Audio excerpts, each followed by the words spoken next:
Thank you. All right, now, look, as parents, we all want the best for our children, right? I mean, that's what we're here for. That's what we want. But what's the best way to educate them? Now, some say homeschool, while others believe in traditional school. But imagine this: no school, no curriculum, no assigned books, no tests, no grades, no structure. Sounds like a child's wildest dream, right?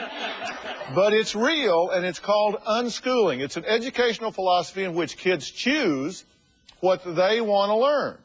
Now, my first guest, Dana, calls her family radical unschoolers. She says they live life as though school doesn't even exist.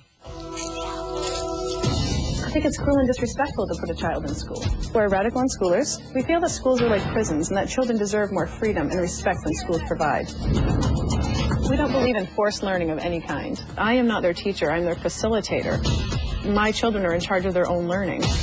We just live life like everybody else, and we learn as a side effect of doing that. So one favorite thing that we have to do, at least once a week, we come to the store, and the kids pick out a snack, they use money, and they pay by themselves. That is math. It's a great example of unschooling in action, hands-on learning. Instead of looking at a picture of this in a book, the kids are actually doing it. As an unschooling family, this is a great history lesson. You can come here and see what it was really like back in the days where they used all these things. What's this? Oh my goodness, look at the forceps. They used to deliver babies with those. You know how it feels when you're on summer vacation? We live our life like that all the time. My children are truly free. My feeling of public schools is that it's not the best environment for a young child. I was a C average student. The reason I dropped out of school is because I couldn't conform to their expectations. I don't want to go to school because I still have a lot of friends. Devin knows so much about nature. He knows so much about the ocean. He knows way more than I did at his age. In 1,000 years, those walls are going to break eventually. Because in school, people only let me learn what was on their curriculum. As radical unschoolers, we do not punish our children. We don't believe in punishment. In our home, we don't live by rules. We live by principles. They can have lollipops whenever they want because we don't have any limits on what they eat. They never overeat. Bedtime for our children is whenever they're tired. Some days you nap and some days you don't. I'm watching on the swing. You want to swing on the swing instead of napping? That's fine. We can do that. Well, Dakota usually falls asleep around 9 or 10. Devin goes to bed around 11 or midnight. I feel my children deserve the rights and respect that adults receive. I think that children are people too, and they're the most discriminated against people in our culture today. I never make them clean their room. At the ages that they're at, cleaning their room's pretty overwhelming. It'd be the equivalent of Joe telling me to go scrub the garage floor with a toothbrush. Dakota, do you want a drink? She still likes a bottle. It's her special thing. Most people would say, oh my gosh, your 5-year-old still has a bottle, but until she outgrows the need, she can have it as long as she wants. I want it. You're not in the mood? Okay, all right, we'll put this in the fridge. If you want it later, you can have it, honey. My hopes and dreams for my kids are their happiness. That's it. Their happiness, whatever it is. If they want to be a school principal someday, as long as they're happy, that's all that matters. We're not raising worker bees here. We're raising free-thinking entrepreneurs. And my unschooled child will hire your honor student. Okay, that's pretty harsh on traditional schooling. You just don't think there's much place for it at all. Zero place, in fact, right? Well, I think it has to do with free will and free choice. That if a child chooses to go to school, I think that's great. If my son or daughters chose school, I would totally support it. It's when it's against their will. Well, how can they choose it if they're not exposed to it? It's like you're not giving them 1 year of unschooling and a year of traditional schooling and then letting them choose. Not that I necessarily think that's what you should do anyway. Let your children choose what they do before their brains are fully developed, but how is it a choice for them if all you expose them to is no school at all? Well, they have the option to go and look at a school. They know what goes on there. They have friends that are in school, so they talk about it. But they've never experienced it, right? Right. So, I mean, it's not really a fair choice. You can either leave mom and dad, who I've never been away from their side, you say, and go up here with a bunch of strangers in school. So you pick.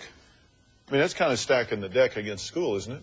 Our kids are pretty young right now, so we don't say that. You can go or you can't. We just live life right now how we're living. Mm-hmm. Well, you said it was their choice. So yeah. You said that you live by principles, not rules. What do you mean by that? Well, I think rules are made... It's hard to explain. gather myself for a minute. Okay, we'll think about that. Okay. Are you worried that you're running your own agenda here because you didn't have a good school experience, right? Right. You said it was negative. You were like a C student. You dropped out senior year. Right. And so it was not a success experience for you. Are you taking that experience and putting it on to your children by running your own agenda? And you're their dad, so it's your right to run your own agenda. But do you think that's necessarily an objective way to look at it and make the decision? I wasn't great at certain subjects. I was excelling at others. So where, math and science came easy, the computers came easy, it was harder to read and write. And, of course, I picked that up later. At this point, you say learning is not the goal. You say living's the goal and learning is a side effect. No, learning's the goal all the time. They learn 24/7. They learn all day, every day. It's kind of a belief in how children learn. It's the belief that children learn when they're internally motivated as opposed to somebody else's agenda. Education is not the goal of unschooling. Okay, well, here's what I'm concerned about, and I'm really very open-minded about this at this point. And I have to tell you, I maybe should recuse myself because you all look at this from your own standpoint, and I hated school. I did. I hated every minute of every hour of every day, of every week, of every month, of every year I went to school. I did. I didn't like it.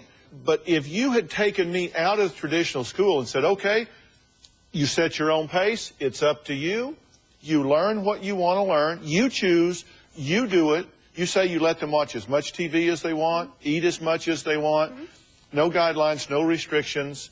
In any of those areas, no requirements. They want to watch TV all day instead of read a book, fine. Because you just meet them where they are, right? Yeah. Because it would be disrespectful not to. I'm telling you, I would be a vegetable now if my parents had said that to me. I had absolutely no thirst for knowledge.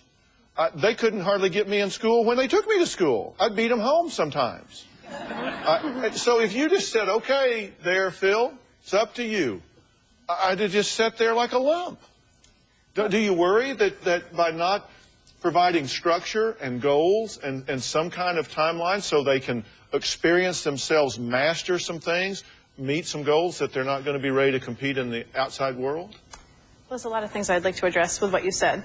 For one, they don't watch TV all day, and they don't eat junk all day because we don't have limits on it. It's really different when you don't have limits. Now, a child may decide to watch TV all day if they generally have limits, and then they're taken away and told they could do whatever they want. But where TV is just one of many choices in our house, it's just like any other choice that they would make. They watch maybe an hour a day, if that. It's our job to provide them with nutritious food, and so we do that. We give them, we buy all the nutritious food, and they choose what they want to eat, but we still have some structure. It's not no structure at all.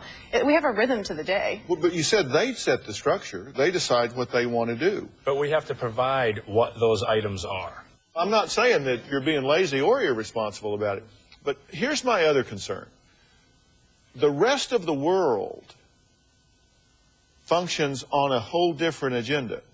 And I've always thought you could break parenting up into like 3 huge stages. One, there's dependency. That's when they're totally dependent on you as infants. You have to feed them, clothe them, carry them, protect them in every possible way.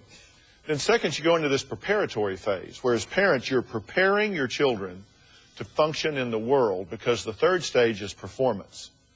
So there's dependency, preparation, and then performance. Are they going to be prepared to compete with those who have dealt with that all of their growing up life when your children have not?